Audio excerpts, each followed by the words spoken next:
Ngayong araw nga pala guys ay makuha pala kami ng bangungot at tapalang. Kahit malayo ay talagang pupuntahan namin kung saan marami ang bagoong at tapalang. Yung pupuntahan nga pala namin guys ay sobrang putik at talagang mahirapan kami manguha ng bagoong at tapalang. Gumagawa ako ng video hindi para sumikat kundi para tulungan ang aking pamilya at para sa akin na gusto ko talagang makapagtapos ng pag-aaral. Baka naman guys kung napapanood nyo ito ay baka naman pahingin ng like, comment and share na rin.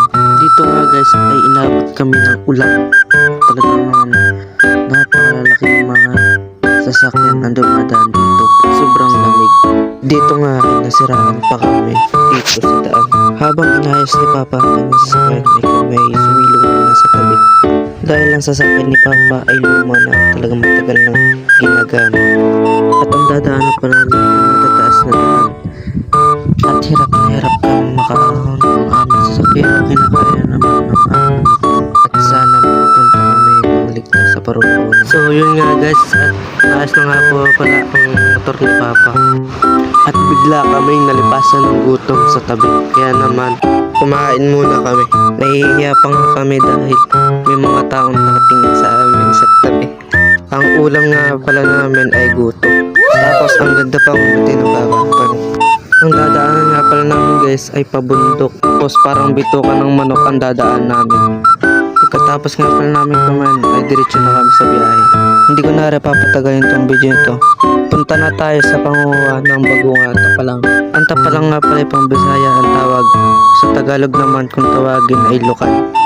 So nandito na nga pala kami guys sa aming kukunan ng tapalang at lukan.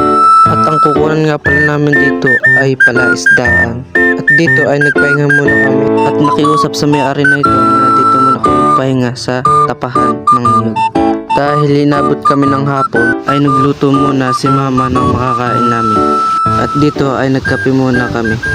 At itong isda nga pala ay bigay lang sa amin. Hindi na natin ito papatagalin guys at pupunta na tayo sa panguha ng bagoong at lukan. Ito nga guys at nandito na kami sa palaisdaan kung saan napakaputik at hirap dumaan dito. At ang unang naming kukunan namin guys ay tapalang na nandito lamang sa mga gilid-gilid.